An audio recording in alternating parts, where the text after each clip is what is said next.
Ethan Rivers was the kind of man who believed the world revolved around him. His life was a glittering parade of luxury cars, million-dollar suits, and high-rise penthouses. Wherever he went, people whispered his name. Ethan, the ruthless billionaire who could buy anything he wanted. Power, prestige, and perfection were his currency, and he never settled for less. At the grand opening of one of his newest luxury hotels, Ethan stood in the center of attention, holding a glass of expensive champagne. The room sparkled with gold chandeliers and crystal-clear laughter. Beautiful people surrounded him, drawn to his charm like moths to a flame. But Ethan found it all dull. The same shallow conversations, the same perfect faces. His two closest friends, Marcus and Dylan, lounged nearby, both equally wealthy but not nearly as influential. They had been friends since college, bonded by arrogance and competition. Marcus smiled, swirling his drink. "Ethan, you've had everything handed to you. Money, women, success. Is there anything you can't get?" Ethan chuckled, his confidence unshaken. "I get what I want because I know how to play the game. Life is simple when you're at the top." Marcus leaned forward, his eyes glinting with mischief. "Then let's make it interesting. I bet you can't marry a woman who doesn't fit your perfect standards. Someone you'd never even notice." Dylan laughed. "Yeah, someone who's not model thin or dripping in designer brands. How about someone who's plus-sized?" Ethan raised an eyebrow, his pride poked. "Is that all? That's too easy." Marcus grinned. "But there's a catch. You have to convince her to marry you and stay married for at least 6 months. No cheating your way out of it. Think you can handle that?" Ethan's ego refused to back down. The idea sounded ridiculous, but the challenge ignited something in him. He thrived on winning, especially when others doubted him. "You're on," Ethan said smoothly, shaking Marcus's hand. "Consider it done." Ethan didn't waste time. A week later, he attended a charity event, hosted by one of his business partners. The crowd was the usual blend of wealth and influence, until his eyes landed on Naomi Blake. She wasn't like the other women in the room. Naomi was plus-sized, unapologetically so, dressed in a simple yellow dress that complemented her rich, dark skin. Her curly hair framed her face beautifully, and her eyes sparkled with intelligence and quiet strength. She wasn't trying to impress anyone. She didn't need to. Ethan approached her with the same charm he used on everyone. "I haven't seen you around before. I'm Ethan Rivers." Naomi glanced at him, unimpressed. "Good for you." Ethan blinked, momentarily thrown off. No woman had ever responded to him like that. Naomi turned back to her conversation, clearly uninterested. Ethan's pride prickled. This wasn't how things worked. People didn't ignore Ethan Rivers. Determined to win, he leaned in, his voice smooth. "You're different. I like that." Naomi sighed, finally facing him fully. "And you're exactly what I expected. A man who thinks the world owes him attention." Ethan's smile faltered, but only for a second. This wasn't rejection. It was a challenge. And Ethan never backed down from a challenge. Ethan became obsessed, not with Naomi herself, but with the fact that she wasn't falling for his usual tricks. He sent flowers, invitations to exclusive events, even expensive gifts. Naomi refused them all. She wasn't impressed by wealth, and that frustrated him. Determined, Ethan decided to change his approach. Instead of flaunting his money, he pretended to be genuinely interested. He asked about her work. She was a community organizer, passionate about social issues. He listened, or at least pretended to, nodding at all the right moments. But Naomi wasn't easily fooled. "You're not really listening," she said one evening after he'd cornered her at a cafe. "You're just waiting for me to be impressed." Ethan forced a laugh. "Is it that obvious?" "Yes." For once, Ethan didn't know what to say. But deep down, something unexpected stirred. Maybe it was respect, or curiosity, or the fact that Naomi saw right through him. Whatever it was, he wasn't ready to admit it. Not yet. After months of chasing, Ethan realized charm alone wouldn't win Naomi over. His pride was bruised, but he wasn't ready to lose the bet. So he decided to shock her. "Marry me," he blurted out during one of their rare conversations. Naomi stared at him, then burst into laughter. "You're not serious?" I am, Ethan insisted, trying to keep his cool. Why not? We get along. Sometimes. You challenge me. That's refreshing. Naomi shook her head. You don't even know me. That's the point, Ethan replied smoothly. Let's get to know each other. Naomi hesitated. She had no plans to get married, especially not to someone like Ethan. But there was something intriguing about his ridiculous proposal. After a long pause, she said, I'll think about it. And for the first time, Ethan felt something he couldn't control. Hope. Naomi couldn't believe she was even considering Ethan's proposal. A man like him, arrogant, rich, and used to getting his way, was the last person she'd imagined standing in front of her, asking for her hand in marriage. For days she thought about it. Her best friend Sophie warned her, Naomi, he's trouble. A man like Ethan doesn't just fall for someone like us. There's always a catch. Naomi nodded, but curiosity gnawed at her. Why her? Why now? When she finally met Ethan again, standing confidently with that same infuriating charm, she crossed her arms and said, Okay, I will marry you. Ethan's grin was victorious, though he masked it as surprise. You won't regret it. Naomi gave him a sharp look. Oh, I probably will. And with that, the game truly began. The wedding was small, a sharp contrast to the grand ceremonies Ethan was used to attending. Naomi wore a simple yet elegant dress, her natural beauty shining through. Ethan, dressed in a sleek white suit, looked like the cover of a luxury magazine. People whispered. Some guests raised eyebrows. Why was Ethan Rivers, the man who could have anyone, marrying Naomi Blake? Ethan didn't care. The bet was almost won. But when he saw Naomi walking down the aisle, something strange stirred in him, a flicker of doubt, maybe even admiration. She wasn't trying to impress anyone, she was just herself, and that was more powerful than any designer gown. They exchanged vows, both hiding their true intentions. Ethan wanted to win, Naomi wanted to understand. After the wedding, Ethan expected Naomi to be grateful, to be impressed. She wasn't. Instead, she unpacked her things in his luxurious penthouse like it was just another day. No awe, no wide-eyed excitement. Ethan watched her, confused. Aren't you going to explore? The place is bigger than most houses. Naomi glanced around. It's just walls and expensive furniture. That was the first time Ethan realized Naomi didn't care about his world, and that bothered him more than he wanted to admit. Living together wasn't easy. Ethan's arrogance clashed with Naomi's independence. You can't leave the dishes like that, Ethan snapped one morning. Naomi raised an eyebrow. Then wash them. Ethan was stunned. No one talked to him like that, but Naomi didn't care about his money or status. She treated him like an ordinary person, and that infuriated him. Yet, deep down, he admired her for it. Ethan decided to introduce Naomi to his elite circle, a fancy dinner party filled with wealthy businessmen, glamorous women, and shallow conversations. Naomi stood out, not because of her size, but because she didn't pretend. While others laughed at meaningless jokes, she stayed quiet, observing. Then someone made a rude comment about her weight. Ethan expected Naomi to be embarrassed. Instead, she calmly replied, "Is that the best insult you've got? I thought rich people were more creative." The room went silent.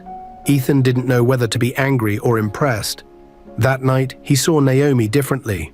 She wasn't fragile, she was fierce. One evening, Ethan came home late from work, exhausted and frustrated. Naomi was in the kitchen, cooking. He didn't expect her to say anything, but she placed a plate of food in front of him. "You look tired. Eat." Ethan stared at the plate, confused. No one had done that for him in years, not without expecting something in return. "Why are you being nice to me?" he asked. Naomi shrugged. "Because I can." It was simple, genuine. And for the first time, Ethan felt something he couldn't buy: comfort. Days turned into weeks.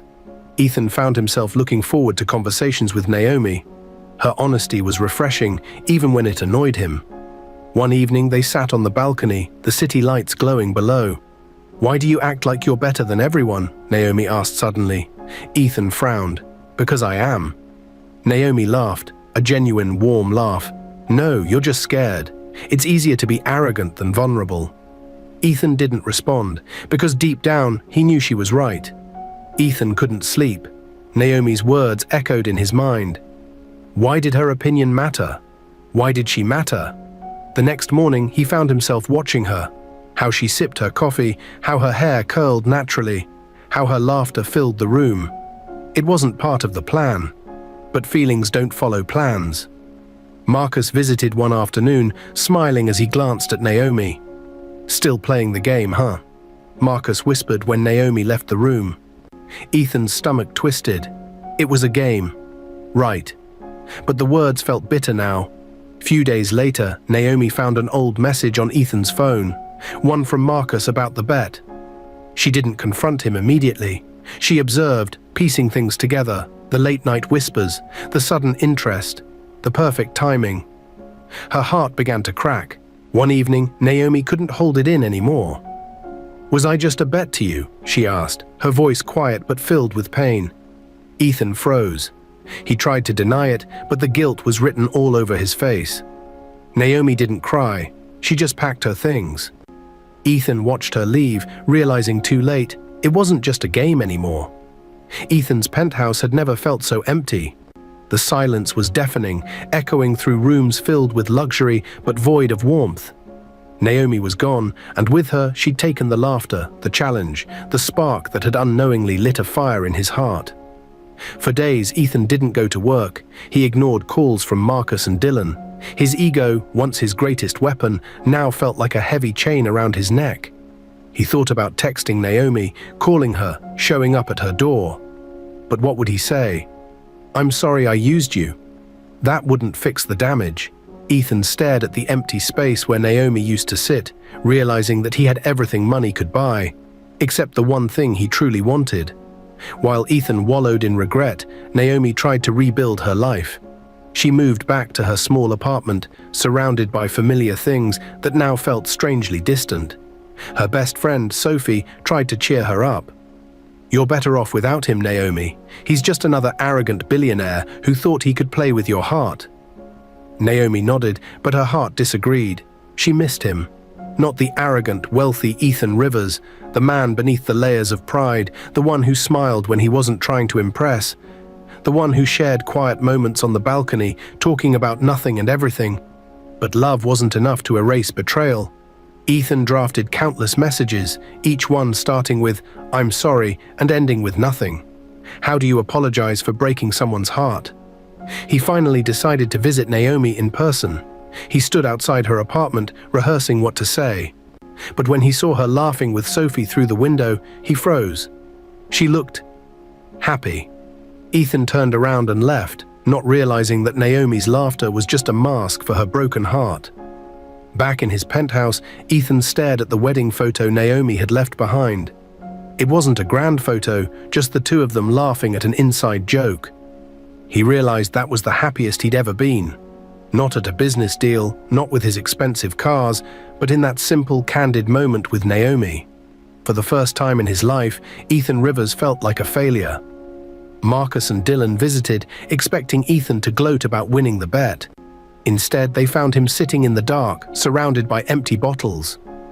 "You really fell for her, didn't you?" Marcus said, laughing. Ethan didn't respond. His silence was the answer. "You're pathetic," Dylan scoffed. "She was just part of the game." Ethan snapped. He grabbed Dylan by the collar, his voice low and dangerous. "She was never part of a game." Marcus pulled him back. "Then why did you make the bet?" Ethan let go, breathing heavily. "Because I was a fool." The confrontation with his friends shook Ethan. He realized he couldn't drown in guilt forever. If he wanted Naomi back, he had to fight, not with money or charm, but with honesty. For the first time in his life, Ethan Rivers was ready to be vulnerable. Ethan planned a grand gesture, because that's what rich people do, right? He rented an entire rooftop garden, filled it with candles, flowers, everything Naomi liked. But when she arrived, Naomi looked unimpressed. "Did you think this would fix everything?" she asked, her voice cold. Ethan's confidence crumbled. I needed you to know I'm sorry." Naomi shook her head. "You can't buy forgiveness, Ethan." And she walked away, leaving him standing in the flickering candlelight. Defeated, Ethan wrote Naomi a letter. No grand gestures, no fancy words, just the truth. Naomi, I don't expect you to forgive me. I don't even expect you to read this. But I need to say it. You weren't part of a game. You became my reality. I was too blind to see it until I lost you. I'm sorry for the bet, for the lies, for everything. But most of all, I'm sorry for not realizing you were the best thing in my life. He left the letter at her doorstep. Naomi found the letter and read it a dozen times. Her heart wanted to believe him, but her mind reminded her of the betrayal. She decided to focus on her work, trying to bury her feelings. But no matter how hard she tried, Ethan's words lingered. Weeks passed. Naomi was at a coffee shop, lost in thought, when she heard a familiar voice. Ethan. He looked different, tired, humbled. Their eyes met. No words were exchanged, but the silence spoke volumes. Naomi left without saying a word, but her heart raced the entire way home. Naomi couldn't take it anymore. She grabbed her phone and called Ethan. Meet me at the park. Now. Ethan arrived within minutes, breathless. Naomi didn't waste time. Why did you really marry me? Ethan didn't lie. At first it was the bet, but somewhere along the way, it stopped being about that. I fell for you, Naomi. Not because I wanted to, because I couldn't help it. Tears welled in Naomi's eyes. Why did it take losing me to realize that? Ethan's voice broke, because I was scared. Naomi stared at Ethan, searching his face for any sign of deceit. All she saw was regret and love. Without thinking, she stepped forward and kissed him. It wasn't passionate or perfect. It was messy, filled with tears and forgiveness. But it was real. One evening, under the same stars they used to watch from Ethan's balcony, he got down on one knee. No bets, no games, just me, asking you to marry me because I love you. Naomi smiled through tears. Yes. Their second wedding was different. No grand parties, no whispers. Just close friends, family, and genuine love. Ethan realized he didn't need to win a bet. He'd already won the greatest prize, Naomi's heart. Married life the second time around was nothing like the first. This time, Ethan and Naomi were not strangers hiding behind pretenses. They were partners, learning the beauty and complexity of genuine love. Gone were the days of silent breakfasts and awkward conversations. Instead, they filled their mornings with laughter and their evenings with deep talks about life, fears, and dreams. A false rumor spread in the media about Ethan having an affair with a business associate. Naomi confronted him calmly. I need to hear it from you. Ethan was furious, not at Naomi, but at how quickly lies spread. But instead of getting defensive, he remembered how trust had been broken before. I didn't do it, and I'll prove it, not because I need to clear my name, but because I never want you to doubt me. His honesty, without the usual arrogance, was all Naomi needed. One rainy night, Naomi fainted unexpectedly. Ethan rushed her to the hospital, fear gripping him like never before. Hours felt like days until the doctor finally smiled. Congratulations, Mr. Rivers. Your wife is pregnant. Ethan's heart exploded with emotions he'd never felt. Joy, fear, overwhelming love. For the first time, he wasn't just thinking about himself. He was going to be a father. Few months later, Naomi went into labor unexpectedly. The rush to the hospital was chaotic, filled with panic and fear. Hours later, Ethan held their newborn daughter in his arms. Tears streamed down his face as he whispered, "You're the best thing I never knew I needed." Naomi smiled weakly. That's what I said about you. On their anniversary, Ethan surprised Naomi, not with expensive gifts, but with a scrapbook of their journey. Each page was filled with memories, good and bad. Because love isn't perfect, it's real. Naomi received a message from an old friend who once doubted her marriage. She smiled as she replied, "Turns out, love can change people, even the ones you least expect." On a quiet evening, Ethan whispered to Naomi, "You were never a bet." "You were the lesson I needed most," Naomi smiled, "and you were my unexpected blessing." Dear viewers, what lessons did you take away from this dramatic tale? We'd love to hear your thoughts in the comments below. If you enjoyed the story, give us a thumbs up, share it with friends, and hit that subscribe button. Don't forget to turn on notifications so you never miss out on our latest updates. Thanks for watching and stay blessed.